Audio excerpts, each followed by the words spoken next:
नमस्कार, क्राइम तक देख रहे हैं आप। मैं हूं आपके साथ दीपक सिंह। एविल हंटर के इस एपिसोड में आज बात करेंगे एक ऐसे कातिल की जिसने लाश को छुपाने के लिए उसके खुद के ब्यूटी पार्लर का इस्तेमाल किया, जहां पर उसने अलमारी में लाश को छुपा भी दिया। 2 दिनों तक लाश वहीं पे छिपा के रखी गई, लेकिन मारने के बाद कातिल ने उसी की फ़ोन से एक वीडियो अपलोड किया। उस वीडियो में लाइक्स और कमेंट की बौछार हो गई, वो बहुत ज़्यादा वायरल भी हुआ। लेकिन कातिल ने अलमारी में क्यों छुपाया और उसने वीडियो क्यों अपलोड किया, इसके पीछे की क्या कहानी है, चलिए आप समझते हैं। दरअसल ये जो पूरी जो वारदात है, ये वारदात जून 2020 दिल्ली से सटे सोनीपत से सामने आई, जहाँ पे एक लड़की थी शिवानी। शिवानी दिखने में बेहद बोल्ड, खूबसूरत, उसका खुद का ब्यूटी पार्लर भी है टच एंड फेयर के नाम से। शिवानी की एक दुनिया और भी है। शिवानी ऑनलाइन उसका जो प्रेजेंस है बहुत ज़्यादा है। सोशल मीडिया पर उसके कई फॉलोअर्स भी हैं, लाखों में फॉलोअर्स हैं, और सैकड़ों वीडियोस जो उसने टिकटॉक और अलग अलग सोशल मीडिया पर डाला है, वहाँ पर उसे लाइक्स और कमेंट की बौछार हो गई है। कई लोग उसकी वीडियोस की तारीफ करते हैं, कई लोग उसे सोशल मीडिया पर ही प्रपोज भी करते हैं, लेकिन शिवानी को इससे कोई फ़र्क नहीं पड़ता। वो सारी चीज़ों को इग्नोर करती है। वो सोचती है कि मैं दिन ब दिन ऐसे कंटेंट बनाऊं जो बहुत ज़्यादा वायरल हो सके, और उसकी कंटेंट वायरल भी होते, क्योंकि धीरे धीरे जो शिवानी है उसके फॉलोअर्स टिकटॉक पर 1,34,000 भी पहुंच चुके थे। तो अब वो नॉर्मल टिकटॉकर से टिकटॉक स्टार हो चुकी थी। अब जो शिवानी है, शिवानी ब्यूटी पार्लर में काम भी करती और दिखने में खूबसूरत थी ही। तो यहाँ पर उसकी मुलाकात एक लड़की से होती है। उस लड़की का नाम है आरिफ। आरिफ शिवानी के घर से एक गली छोड़कर ही रहा करता था। शिवानी को आरिफ ने पहली बार टिकटॉक पर देखा। जब उसने देखा कि ये लड़की तो जानता है, तो बगल वाली गली में रहती है, उसने सोचा क्यों ना मैं जिस लड़की को फॉलो करता हूँ, जिसके वीडियोस में लाइक्स और कमेंट करता हूँ, क्यों ना उससे मिला जाए और एक ऑनलाइन वाली दुनिया से ऑफलाइन वाली दुनिया में उससे जाकर रूबरू हुआ जाए। आरिफ का ये जो मकसद था वो कामयाब भी होता है। शिवानी और आरिफ के बीच में दोस्ती भी हो जाती है। शिवानी और आरिफ एक दूसरे से बातचीत शुरू करते हैं, लेकिन मन ही मन आरिफ को उसकी खूबसूरती भा चुकी थी शिवानी की। आरिफ सोचता है कि लड़की बहुत ही जिस तरीके से ऑनलाइन में उसे फॉलो किया करता, ये ऑनलाइन की बाहर वाली दुनिया में भी ऐसी ही लड़की है जैसी उसे चाहिए थी। लेकिन कभी भी आरिफ शिवानी को अपने मन की बात नहीं बता पाता। अब धीरे धीरे शिवानी और आरिफ घूमा करते, शहर के अलग अलग कोने में जाते, रेस्टोरेंट में खाना खाते बस। लेकिन इन दोनों के बीच में जो भी चीज़ें थी वो सिर्फ दोस्ती ही थी। लेकिन आरिफ मन ही मन उसे लग रहा था कि शिवानी बहुत ज़्यादा कंफर्टेबल हो चुकी है, वो शिवानी को जिस दिन भी चाहे प्रपोज कर सकता है। लेकिन उसे एक चीज़ बार बार रोक रही थी। उसे ये लग रहा था कि जिस दिन उसने शिवानी को प्रपोज कर दिया, उसी दिन शिवानी शायद उससे दोस्ती तोड़ दे, उससे बातचीत बिल्कुल भी ना करे। इसी डर की वजह से इस बात को 4 साल हो गए। अब 4 साल का उसने टाइम लिया ताकि वो शिवानी के बहुत ज़्यादा करीब आ सके, उसे कंफर्टेबल बना सके। दोस्ती से बेस्ट फ्रेंड का सफ़र, बेस्ट फ्रेंड से प्यार का सफ़र तय करना चाहता था आरिफ। लेकिन उसके मन में संशय था कि शायद हो सकता है शिवानी उसे मना कर दे। अब शिवानी एक रोज़ कुंडली नाम की जगह है, वहाँ पे घूमने जाती है। अब उसे लगता है जब वो कुंडली गई थी तो इनके बीच में कुछ दिनों के लिए बातचीत बंद हो गई थी। 4 सालों तक ये अलग अलग माध्यमों से एक दूसरे से बातचीत किया करते, घूमा फिरा करते, और बातचीत लगातार हो रही थी। लेकिन एक रोज़ ये जैसे कुंडली जाती शिवानी, आरिफ से इसकी बातचीत नहीं होती है। आरिफ परेशान हो जाता है, और कुंडली से जैसे ही शिवानी वापस आती है, आरिफ सोचता है कि मैं जो इतने दिनों से बात नहीं कर पाया हूँ, शिवानी के बिना नहीं जी पा रहा था, क्यों ना शिवानी को जाकर अपने मन की बात बता दी जाए। अब यहाँ पर जो पहले डर था कि शिवानी से दोस्ती तोड़ सकती है, आरिफ को लगा कि ये सब बातें अब मनगढ़ंत हैं। मैं जाके शिवानी से बातचीत करना शुरू करता हूँ और उससे अपनी मन की बात बताऊँगा, तो हो सकता है शिवानी जो उसकी अच्छी दोस्त बन चुकी है उसे मना बिल्कुल भी ना करे। अब शिवानी के पास आरिफ भागता भागता पहुँचता है। शिवानी ब्यूटी पार्लर में काम कर रही थी, उसका काम खत्म होने का इंतज़ार करता है, और शिवानी को आरिफ प्रपोज कर देता है। शिवानी पहले उसकी शक्ल को देखती है, उसे लगता है वो मजाक कर रहा है, लेकिन आरिफ कहता है कि वो सीरियस है और वो बहुत ज़्यादा शिवानी से प्यार करता है।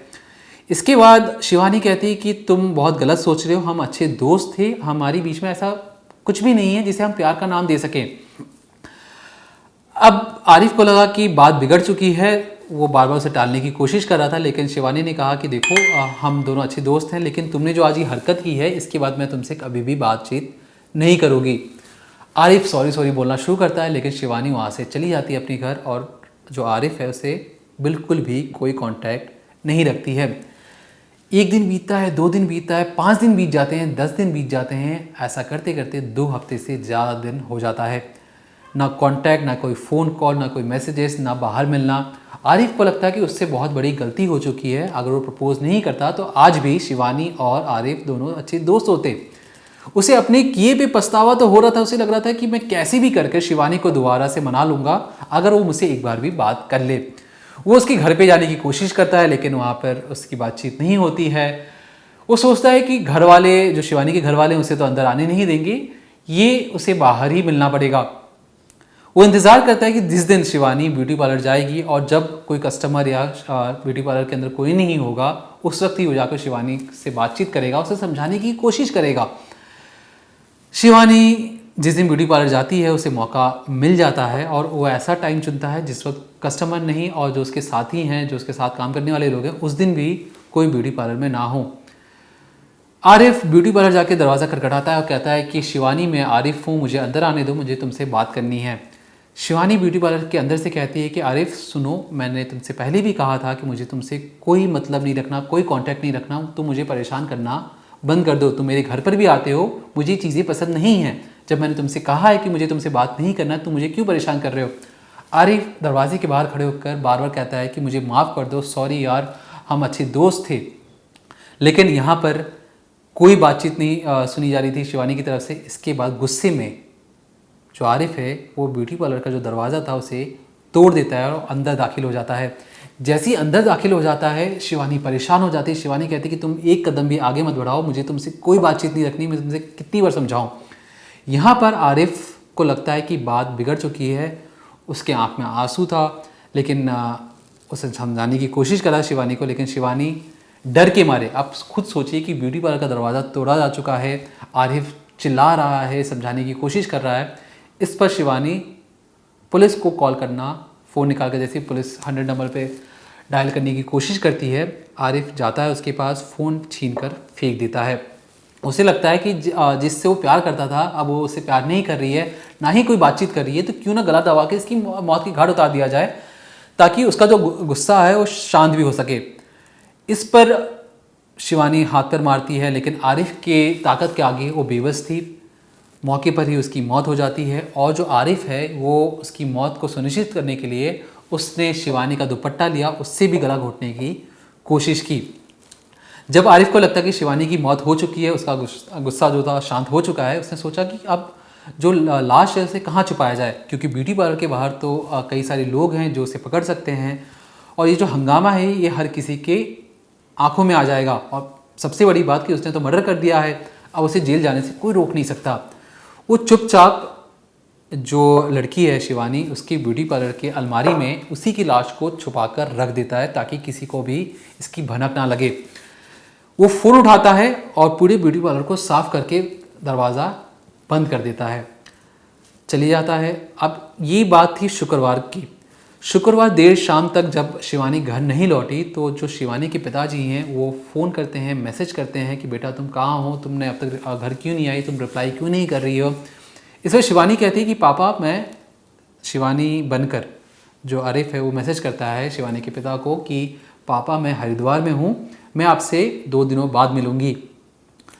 अब उसके कुछ देर बाद ही जो आरिफ है एक वीडियो अपलोड करता है शिवानी के अकाउंट से टिकटॉक पर, जिस पर लाखों कमेंट्स आते हैं, लाइक्स आते हैं, कमेंट्स की बौछार हो जाती है, लोग तारीफ़ करते हैं, इस बात से बेखबर कि जिस लड़की की वीडियो देख रहे हैं वो मर चुकी है 8 घंटे पहले ही।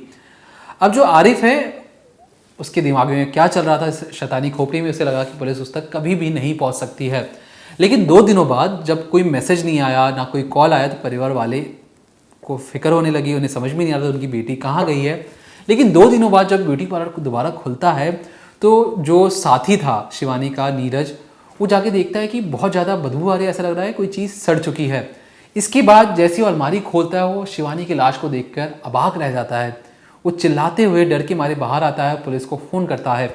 आनन फानन में जैसी पुलिस पहुंचती है, वो लाश को देखकर पहले उनका पोस्टमार्टम कराने का सोचती है, तो उसे पता लगता है कि ये लाश 2 दिन पुरानी है। लेकिन जब उस जांच करती है तो उसे पता लगता है कि जब लाश की जो मरने की टाइमिंग थी उससे 8 घंटे बाद भी एक वीडियो अपलोड किया गया था। जब परिवार वालों को शिनाख्त के लिए बुलाया जाता है, परिवार वाले कहते हैं कि हमारी बेटी तो हमें ये बोल कर गई थी कि वो तो हरिद्वार जा रही है, और मैसेजेस भी हैं। पुलिस को लगता है कि कुछ गड़बड़ है। अब कातिल कौन है इस बात का पता लगाना बेहद ही मुश्किल हो रहा था। ना सीसीटीवी फुटेज था कि अंदर क्या हुआ क्या नहीं हुआ, इस बात की कोई जानकारी नहीं थी। पुलिस अंधेरे में तीर मार रही थी, हाथ पैर मार रही थी, लेकिन उसके हाथ कुछ नहीं लग रहा था। तभी कुछ ऐसा होता है जो उसकी पुलिस को बहुत देर से तलाश थी। दरअसल जो पिताजी हैं शिवानी के, वो आगे कहते हैं कि देखिए सर, हमारी जो लड़की है वो सीधी सादी है, लेकिन मुझे एक लड़के पर शक है जो आरिफ है। वो लगातार हमारे घर पर आता था और हमारी बेटी को तंग करता था। हमारी बेटी उसे इग्नोर करने की कोशिश भी करती थी। पुलिस पूछती है आरिफ कौन है, तो पता चलता है कि आरिफ दोस्त है इसी का, शिवानी का, और बगल वाली गली में रहता है। आरिफ को पुलिस उठाती है और अपने ही ढंग से पुलिस से पूछताछ करती है। तो आरिफ पहले आनाकानी करता कि नहीं सर, तो मेरी अच्छी दोस्त थी, हम तो साथ घूमते थे, पिछले 4 साल से हमारा अच्छा रिलेशन था, मैं ऐसा क्यों करूँगा। लेकिन जब पुलिस खातिरदारी ढंग से करती है तब कहीं जाकर आरिफ टूटता है। पुलिस के पास सबूत के तौर पर वो जो चैट्स भी थे जहाँ पर बार बार सॉरी कह रहा था आरिफ लड़की को, शिवानी को माफ़ी मांगने के लिए कह रहा था कि मुझे माफ़ कर दो, मुझे तुमसे बात करना है। चैट दिखाते हुए पूछा गया आरिफ से कि तुम हो ना हो कातिल कोई भी हो, लेकिन तुम कातिल से कम भी नहीं हो।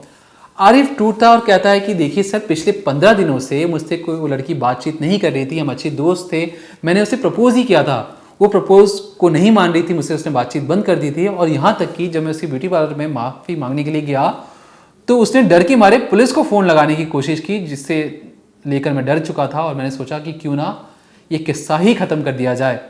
इसलिए उसने शिवानी को मौत के घाट उतारा। पुलिस ने फिलहाल के लिए SC/ST एक्ट के तहत आरिफ पर मामला दर्ज कर लिया है और ये मामला कोर्ट में है। फैसला जल्दी आने वाला होगा। जैसे कोई इस पर जो फैसला आएगा हम आप तक ज़रूर पहुँचाएंगे। तब तक देखते रहिए क्राइम तक।